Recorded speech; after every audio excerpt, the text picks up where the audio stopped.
Hey, it's Matthew. Let me show you how we use and apply ethics in a business simulation. So what you're looking at here is GoVenture CEO. It's an online head-to-head multiplayer simulation used very widely around the world. And we're on the management screen. So I'm running a business. In this case, I'm running an automotive manufacturing business. And I have to allocate budgets to different areas of my business and make decisions. And part of those decisions are how ethically I'm going to run my business. So let's click on the ethics module here. And this is the ethics screen where we can get some information and data. So first, we have a little summary about what ethics is, but here's the one setting.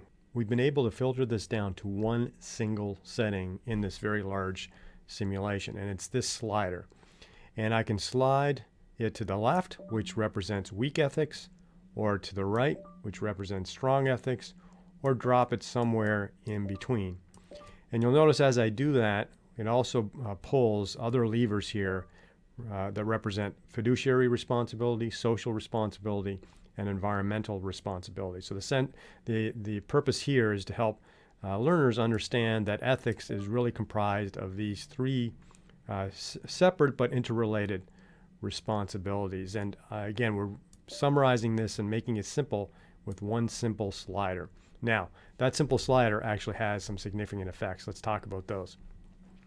The first effect is on operating costs. So if you want to run a business with strong ethics, it generally costs you more in the short term. Your operating costs are higher because you have to implement processes and procedures and audit abilities to make sure that you are indeed acting ethically, right? You're not cutting corners, you're doing things the right way, and that has a short-term operating cost associated with it. So you'll notice here, it's telling us that if I want to be the strongest ethics that I can set here, it's going to increase my operating costs by 30%. Now in this simulation, operating cost doesn't mean everything, doesn't mean cost of goods or HR salaries. There's just a certain amount of recurring operating costs that most businesses would have to deal with, and that's what it's showing me here. On the other end, if I go with weak ethics, I can actually reduce my operating costs. Why can I reduce my operating costs? Because if you're not acting ethically, you are able to cut corners. You're able to say things that may not be truthful or accurate, or maybe appear to be promises that you're not going to keep. So there are ways to save money by acting unethically. It's just the way the world works. And of course, if you set it somewhere in between, it might be a smaller amount of an increase or a decrease based on, again, if you're leaning towards the strong side of ethics or on the weaker side of ethics. So that's operating costs. So it gives you immediate sense that acting ethically has an impact on your operating costs, in some cases positive, in some cases negative. Now, let's take a look on the window on the right here, which is our ethics history. So we can see cumulatively as we play the simulation, every period we can adjust our ethics, so we can kind of slowly improve them or weaken them over time. But it'll all accumulate into the operating cost savings or loss in operating cost based on those settings. And I can see my cumulative totals here. And then we have effects on brand. So now we're getting to the meat of consequences of ethics, right? So when you're acting unethically and the market, consumers, people recognize this, your brand starts to suffer. And when you're acting with strong ethics, your brand can actually benefit from that, right? So over time, your brand is either going to benefit from strong ethics or suffer consequences from weak ethics. And this brand has an effect on our sales results in the simulation.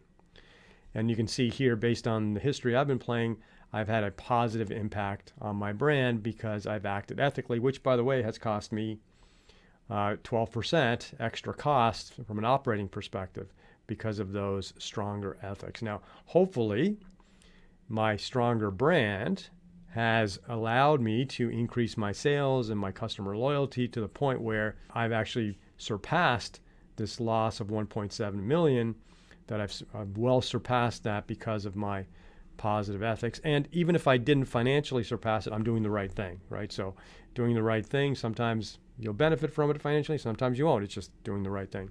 And then finally, you see here we have lawsuits.